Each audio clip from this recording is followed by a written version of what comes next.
High, কেমন আছো তোমরা? আশা করছি সবাই খুব ভালো আছো। আজকে আমি দেখাবো আমার কুইলিং ট্রেটা কিভাবে বানিয়েছিলাম। এই যে প্লেটটা এখানে দেখতে পাচ্ছ, এই প্লেটটা কেটেই আমি এটা বানিয়েছি। এই প্লেটগুলো কিন্তু অনেকটাই ছোট সাইজের, আর আমার কুইলিং এর গাছটা ছিল একটু বড় সাইজের, তাই ওই প্লেটের উপর এঁকেই আমি কিন্তু কাটতে পারিনি। আমি আলাদা করে খাতায় একটা ছবি এঁকে নিয়েছিলাম আগে, আর সেই অনুযায়ী গাছের শাখা প্রশাখাগুলো কেটে নিয়েছিলাম। এখন দেখো কাণ্ডের সঙ্গে শাখা প্রশাখাগুলো আঠা দিয়ে দিয়ে এক এক করে আমি জুড়ে নিচ্ছি।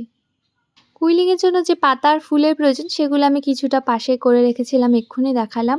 এই গাছের পাতাটা লাইট গ্রিন কালার দিয়ে করলে খুব ভালো হতো, কিন্তু আমি সেই সময় লাইট গ্রিন কালারের কোনো কুইলিং পাইনি, এই জন্য ডিপ গ্রিন কালার দিয়েই করে দিয়েছি। এখন আমি এক একটা পাতায় আঠা লাগিয়ে গাছের সঙ্গে সেট করে দিচ্ছি। কুইলিং দিয়ে পাতা কিংবা ফুল কিভাবে বানাতে হয় সেগুলো যদি তোমরা ডিটেলসে জানতে চাও অবশ্যই আমাকে কমেন্ট করো, আমি একটা আলাদা ভিডিও বানিয়ে দেবো। আমি এই ভিডিওতেই তোমাদের কুইলিং প্রসেসটা দেখিয়ে দিতে চেয়েছিলাম, কিন্তু আমি এতটাই চাপের মধ্যে তাড়াহুড়ো করে এই আর্টও একটা কমপ্লিট করেছিলাম যে আমি ওই ভিডিওটা করিনি, খেয়ালই করিনি। আমি এডিটের সময় দেখলাম যে আমি একটাও কুইলিং এর প্রসেস দেখাইনি। আমি অবশ্যই পরে কুইলিং প্রসেস নিয়ে অনেক ভিডিও বানাবো। এখন দেখো ব্রাশ পেন দিয়ে কালার করে নিচ্ছি কিছুটা জায়গা। কলেজে গিয়ে অন্যদের থেকে লাইট গ্রিন কালারের আর্ট পেপার কেটে কুইলিং পেপার বানিয়ে সেটা দিয়ে পাতা বানিয়েছি। দেখো কেমন লাগছে। আমার আইডিয়াটা ভিডিওটা তোমাদের কেমন লাগলো অবশ্যই কমেন্টে জানিও। দেখা হচ্ছে নেক্সট ভিডিওতে। বাই।